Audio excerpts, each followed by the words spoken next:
अस्सलाम वालेकुम। वीडियो में असील चिकन्स के लिए उस ज़रूरी वैक्सीन की बात होगी कि जिसका चिकन्स को पिलाना, आँख में कतरा डालना या नाक में कतरा डालना या उनके ऊपर स्प्रे करना उन्हें रानीखेत और आईबी जैसे मुतद्दी मर्ज से महफूज रखता है। ख़ास तौर पे इस मौसम में इस बीमारी का बहुत अटैक होता है।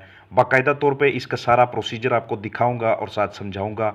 एक तो वैक्सीन की स्टोरेज के लिए टेम्परेचर 2 से 8 डिग्री सेंटीग्रेड के दरमियान होना चाहिए।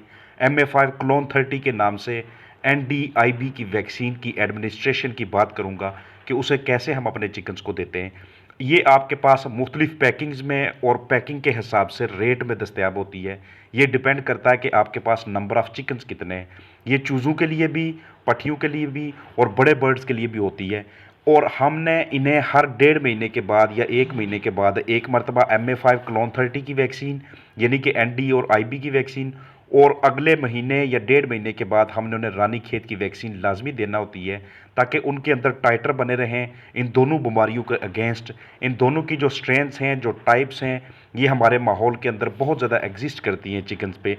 तो ये किसी भी पैकिंग में आपको दस्तयाब हो सकती है। 200 बर्ड के लिए, 250 बर्ड्स के लिए, 1000 के लिए, 1500। ये मैं आपको 2500 चिकन्स के लिए दिखा रहा हूँ। आप छोटी वाइल, छोटी पैकिंग यूज़ कीजिएगा। इसके ऊपर एल्यूमिनियम की फाइल लगी होती है। सबसे पहले हमने वो उतारनी है, फिर उसके ऊपर एक रबड़ बैंड लगा होता है। ऊपर से स्टिकर उतार के आप अपने पास इसे रिकॉर्ड के तौर पे सेव रख सकते हैं। अंदर की जानब इसमें एक टिक्की सी बनी होती है और जिसके अंदर लाइव वायरस मौजूद होता है। अब दो चीज़ें आप इस्तेमाल कर सकते हैं। या तो आप वाटर डीक्लोरिनेशन टैबलेट इस्तेमाल कर सकते हैं कि जिसे हम नीली टिक्की या वॉकसेफ टैबलेट का नाम देते हैं। इससे वैक्सीन का इस्तेमाल बिल्कुल महफूज हो जाता है। या फिर दूसरा तरीकाकार ये है कि आप दूध को उबाल के ऊपर से मलाई उतार के और प्लास्टिक के बर्तन का इंतखाब करके उसके अंदर डालते हैं, फिर उसमें वैक्सीन आप मिक्स करते हैं। पहले आप प्लास्टिक का एक बर्तन लेते हैं, उसके अंदर आप पानी डालते हैं उतनी मिकदार में जितना चिकन्स को चाहिए, और फिर उसके अंदर आप 10 ml या तो दूध डालते हैं या फिर आप 5 ग्राम नीली टिक्की डालते हैं। ये इन दोनों में से किसी एक मेथड को आपने इस्तेमाल करना है। मैं दोनों आपको अलग अलग से करके दिखा रहा हूँ। अब एक अलग से बर्तन जिसमें हमने वैक्सीन और दूध वाला पानी मिक्स करना है, उसके अंदर पहले तो हम ये थोड़ा सा नीली टिक्की वाला पानी या दूध वाला पानी मिक्स कर लेंगे। फिर उसमें बर्फ़ लाजमी तौर पे डालना है क्योंकि इससे जो वैक्सीन के अंदर वायरस होता है उसकी असर पजीरी बड़ी बेहतरीन हो जाती है आपके चिकन्स के लिए। इस तरह से पानी के अंदर या तो दूध डालेंगे या फिर हम नीली टिक्की वाला वो जो नीला पानी है वो डालेंगे। ये भी वैक्सीन के अंदर जो वायरस होता है उसके असर को बेहतरीन तरीके से महफूज रखता है। आपके चिकन्स के ऊपर अच्छे तरीके से इसकी असर पजीरी होती है और ये वैक्सीन की स्टेबिलिटी के लिए, वाइबिलिटी के लिए बड़ी अच्छी किस्म की चीज़ होती है। इस तरह से आप वैक्सीन की वायल पानी के अंदर डालेंगे जिसमें नीली टिक्की मिक्स की हुई है, और पानी के अंदर ही हाथ डाल के ऊपर से ड्रॉपर उतार के इसमें से सारा जितनी भी इसके अंदर वैक्सीन मौजूद होगी वो आप पानी के अंदर बाकायदा तरीके से हल कर लेंगे, और फिर बाद में आप उसमें से वायल भी बाहर निकाल लेंगे, ड्रॉपर भी बाहर निकाल लेंगे। अब जब आपने ये सारा मिक्सचर तैयार कर लिया तो अलहदा से आप इसको किसी कंटेनर में डालेंगे या आप छोटे वाटर टैंक में डालेंगे या फिर बेबी ट्यूब के अंदर डालेंगे। बेबी जो फीडर्स होते हैं उनके लिए आपके पास जो भी चीज़ मौजूद है, तो इस तरह से वायल आपके पास अलहदा से सेव हो जाएगी। ये जो वैक्सीन होती है ये ND और IB दोनों के लिए होती है। ND IB दोनों की जो स्ट्रेंस हैं MA5 और क्लोन 30, ये माहौल के अंदर बहुत ज़्यादा एग्जिस्ट करती हैं। जब भी ये हम अपने चिकन्स को पिलाते हैं, या फिर इसका दूसरा तरीकाकार ये होता है कि हम उनकी आंख में कतरा डालते हैं। तीसरा तरीकाकार ये होता है कि हम उनके नाक में कतरा डालते हैं या उसके नाक में स्प्रे करते हैं।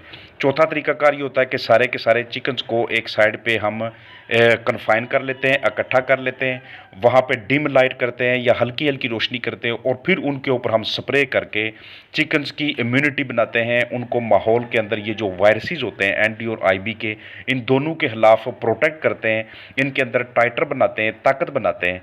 और फिर इस तरह से अगर माहौल के अंदर फ़िज़ा में या करीबी फार्म में या उस शहर के अंदर या मुल्क के अंदर जब भी इस वायरस की कोई वबा फूटती है, तो अगर आपने अपने चिकन्स को ये वैक्सीन पिलाई हुई है या स्प्रे की हुई है तो वो प्रोटेक्टेड हैं, वो महफूज हैं। उनके ऊपर ये वायरस अब हमलावर नहीं हो सकते क्योंकि उनके जिस्म के अंदर पहले से टाइटर बने हुए हैं और अब वो महफूज है उस वायरस से। तो ये जो वायरसेस होते हैं इनसे अपने चिकन्स को महफूज रखना बतौर कामयाब पोल्ट्री फार्मर, बतौर कामयाब असील चिकन फार्मर, ये हमारे लिए बड़ा ही इंपॉर्टेंट होता है। दूसरी अहम वैक्सीन होती है अलहदा से हमने ND की एक स्ट्रेन देनी होती है, ND लासोटा। उसका भी मैं तरीकाकार आपको दिखाऊंगा असील चिकन्स के वाले से। तो इनमें से किसी का भी इस्तेमाल करना, खसूसन NDIB का इस्तेमाल करना, ये हमारे चिकन्स के एक तो टाइटर बनाए रखता है, और दूसरा जब चिकन्स की हेल्थ बेहतर रहती है तो फिर उनका फीड इंटेक भी बेहतर होता है। जब फीड इंटेक बेहतर रहता है तो चिकन्स की ग्रोथ बड़े बेहतरीन तरीके से होती है। तो ये सारी चीज़ें एक दूसरे के साथ रिलेटेड होती हैं, सबका एक दूसरे के साथ लिंक होता है।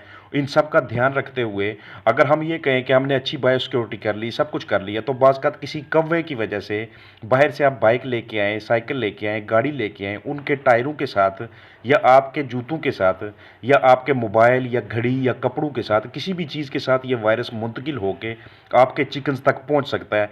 जो बाहर प्रीडेटर्स घूम रहे होते हैं मुख्तलिफ किस्म के, उनके ज़रिए चिकन्स तक पहुंच सकता है। आप जो चीज़ें लेके आते हैं उनके साथ वायरस मुंतकिल हो सकता है। तो ये जितनी भी एहतियात कर लें, वायरस एक जगह से दूसरी जगह मुंतकिल होते रहते हैं। उनके जो मुंतकिल होने के रूट्स होते हैं वो ढेर सारे होते हैं।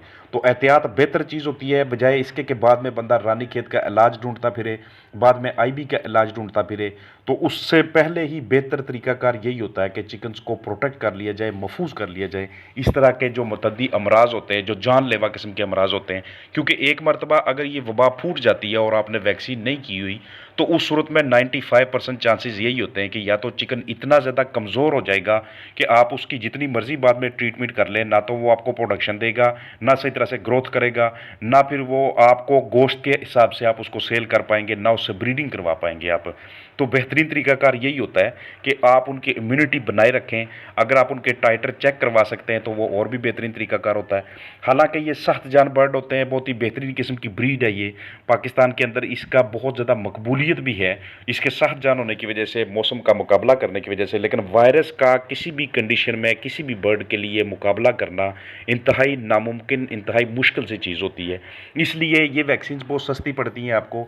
ये आपको 200 रुपये से लेकर 700 रुपये तक, और जितने ज़्यादा बर्ड हैं और जितनी ज़्यादा पैकिंग की वायल होती है, जितनी ज़्यादा उसमें डोजेज होती हैं, उस हिसाब से इनका रेट ज़्यादा पड़ता है आपको। तो ये आपको करीबी वेटनरी डॉक्टर से रब्ता करके, या करीबी जो आपको पेट क्लिनिक है जहाँ पे, या वेटनरी क्लिनिक दस्तयाब है, तो उनसे आप रब्ता करके ये वैक्सीन मंगवा लेते हैं। और आप ख़ास तौर पे इसकी प्रिजर्वेशन का ख़ास ध्यान रखते हैं कि जब आपके पास वैक्सीन पहुंचे उससे पहले वो बर्फ़ के अंदर, किसी साफ़ सुथरे कंटेनर के अंदर, बॉक्स के अंदर अच्छी तरह से महफूज हो। क्योंकि जब टेम्परेचर बहुत ज़्यादा ऊपर हो जाए तो वही वायरस जहर बन जाता है, टेम्परेचर बहुत ज़्यादा नीचे आ जाए तो वैक्सीन उसके अंदर जमना शुरू हो जाती है। तो इसलिए वैक्सीन को अच्छी तरह से प्रिजर्व करना, बेहतरीन तरीके से फार्म तक अपने चिकन्स के पास लेके आना, और फिर उसको इस तरीके से एडमिनिस्टर करना, हमेशा प्लास्टिक का बर्तन इस्तेमाल करना, ये वैक्सीन की सेफ्टी के लिए, बेहतरीन किस्म की एडमिनिस्ट्रेशन के लिए बड़े ही अहम किस्म के स्टेप्स होते हैं। आगे जब मज़ीद वैक्सीन इसके वाले से होंगी तो वो भी मैं आपके साथ शेयर करूँगा। बाकी चिकन्स के ऊपर इस तरह की वैक्सीन, जितनी भी अहम वैक्सीन हैं, वो आप यूट्यूब सर्च बार में जाके इंपॉर्टेंट वैक्सीन फॉर चिकन लिख के, डॉक्टर अरशद आगे लिख के, उनको भी देख सकते हैं, और उनको भी अपने चिकन्स की बेहतरी के लिए, इम्यूनिटी के लिए इस्तेमाल कर सकते हैं। तो पूरी उम्मीद है कि जिस मकसद के लिए मैंने ये वीडियो बनाई थी, आपको शऊर देने के लिए, आगाही देने के लिए, उसमें कामयाबी मिल चुकी होगी। अपना ख्याल रखिएगा। फ़ी अमान अल्लाह।